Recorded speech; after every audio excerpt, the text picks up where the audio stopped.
Chapter 2.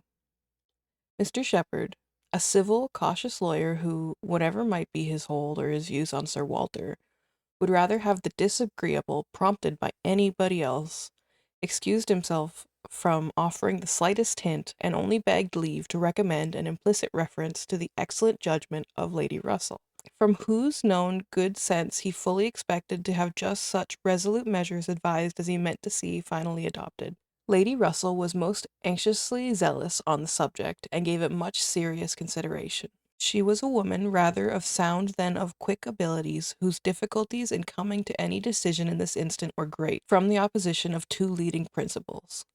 She was of strict integrity herself, with a delicate sense of honor, but she was as desirous of saving Sir Walter's feelings, as solicitous for the credit of the family, as aristocratic in her ideas of what was due to them as anybody of good sense and honesty could well be. She was a benevolent, charitable, good woman, and capable of strong attachments, most correct in her conduct, strict in her notions of decorum, and with manners that were held to a standard of good breeding. She had a cultivated mind, and was, generally speaking, rational and consistent. But she had prejudices on the side of ancestry. She had a value for rank and consequence, which blinded her a little to the faults of those who possessed them. Herself the widow of only a knight, she gave the dignity of a baronet all its due. And Sir Walter, independent of his claims as an old acquaintance, an attentive neighbour, and an obliging landlord, the husband of her very dear friend, the father of Anne and her sisters, was, as being Sir Walter, in her apprehension, entitled to a great deal of compassion and consideration under his present difficulties. They must retrench. That did not admit of a doubt, but she was very anxious to have it done with as least possible pain to him and Elizabeth. She drew up the plans of economy, she made the exact calculations, and she did what nobody else thought of doing. She consulted Anne.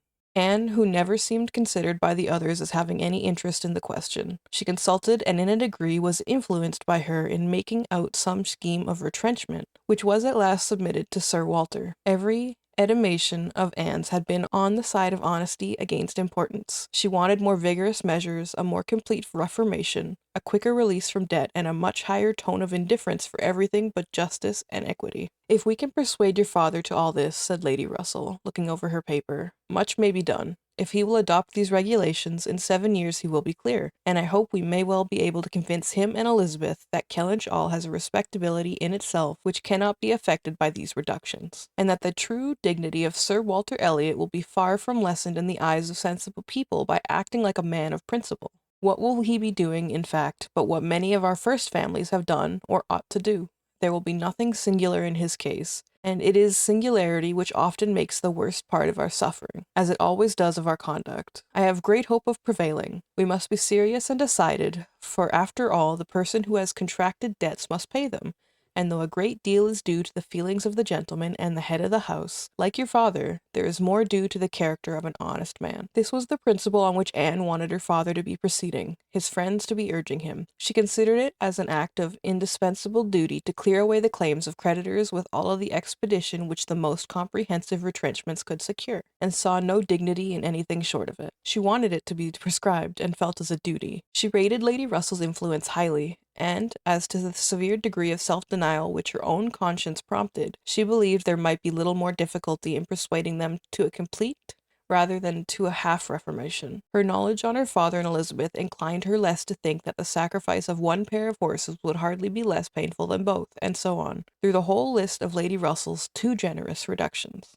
How Anne's more rigid requisitions might have been taken is of little consequence. Lady Russell had no success at all. Could not be put up with, it was not to be borne. What? Every comfort of life knocked off? Journeys, London, servants, horses, table, contractions and restrictions everywhere? To live no longer with the decencies of even a private gentleman? No, he would sooner quit Kellynch Hall at once than to remain on such disgraceful terms. Quit Kellynch Hall. The hint was immediately taken up by Mr. Shepherd, whose interest was involved in the reality of Sir Walter's retrenching, and who was perfectly persuaded that nothing could be done without a change of abode. Since the idea had been started in the very quarter which ought to dictate, he had no scruple, he said, in confessing his judgment to be entirely on that side. It did not appear to him that Sir Walter could materially alter his style of living in a house which had such a character of hospitality and ancient dignity to support. In any other place, Sir Walter might judge for himself, and would be looked up to as regulating the modes of life in whatever way he might choose to model his household. Sir Walter would quit Kellynch Hall, and after a very few days of more doubt and indecision, the great question of whither he should go was settled, and the first outline of this important change was made. There had been 3 alternatives: London, Bath, or another house in the country. All Anne's wishes had been for the latter, a small house in their own neighbourhood where they might still have Lady Russell's society, still be near Mary, and still have the pleasure of sometimes seeing the lawns and groves of Kellynch, was the objective of her ambition. But the usual fate of Anne attended her. In having something very opposite from her inclination fixed on, she disliked Bath and did not think it agreed with her, and Bath was to be her home. Sir Walter had first thought more of London, but Mr. Shepherd felt that he could not be trusted in London, and had been skilful enough to dissuade him from it, and make Bath preferred. It was a much safer place for a gentleman in his predicament. He might there be important at comparatively little expense. 2 material advantages of Bath over London had of course been given their weight: its more convenient distance from Kellynch, only 50 miles, and Lady Russell spending some part of every winter there, and to the very great satisfaction of Lady Russell, whose first views on the projected change had been for Bath.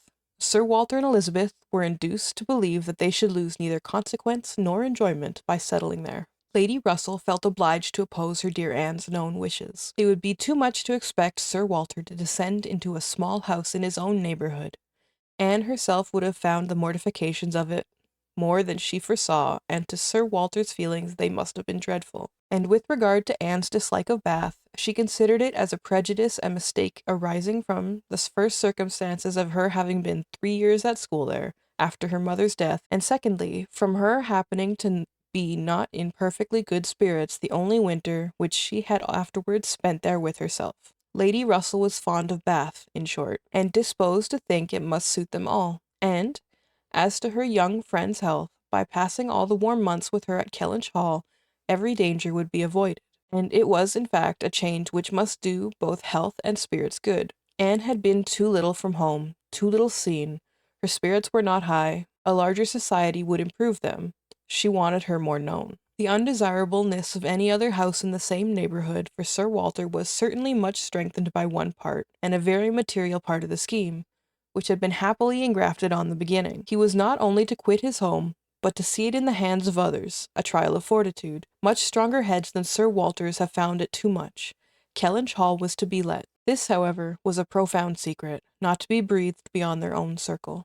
Sir Walter could not have been borne the degradation of being known to design letting his own house. Mr. Shepherd had once mentioned the word advertise, but never dared to approach it again. Sir Walter spurned the ideas of its being offered in any manner, forbade the slightest hint of being dropped of his having such an intention, and it was only on the supposition of his being spontaneously solicited by some most unexceptional applicant on his own terms and as a great favour that he would let it at all. How quick come the reasons for approving what we like. Lady Russell had another excellent one at hand for being extremely glad that Sir Walter and his family were too removed from the country. Elizabeth had been lately forming an intimacy which she wished to see interrupted. It was with the daughter of Mr. Shepherd, who had returned after an unprosperous marriage to her father's house with an additional burden of 2 children. She was a clever young woman who understood the art of pleasing at least at Kellynch Hall, and who had made herself so acceptable to Miss Elliot as to have already been staying there more than once, in spite of all that Lady Russell, who thought it a friendship quite out of place, could hint of caution and reserve. Lady Russell, indeed, had scarcely any influence with Elizabeth, and seemed to love her rather because she would love her than because Elizabeth deserved it. She had never received from her more than an outward attention, nothing beyond the observances of complaisance, had never succeeded in any point which she wanted to carry against previous inclination. She had been repeatedly very earnest in trying to get Anne included in the visits to London, sensibly open to all the injustice and all the discredit of the selfish arrangements which shut her out, and on many lesser occasions had endeavoured to give Elizabeth the advantage of her own better judgment and experience, but always in vain. Elizabeth would go on her own way, and she had never pursued it in more decided opposition to Lady Russell than in this selection of Mrs. Clay, turning from the society of so deserving a sister, to bestow her affection and the confidence on one who ought to have been nothing to her but the object of distant civility. From situation, Mrs. Clay was, in Lady Russell's estimate, a very unequal, and in her character she believed a very dangerous companion, and a removal that would leave Mrs. Clay behind and bring a choice of more suitable intimates within Mrs. Elliot's reach was therefore an object of first-rate importance.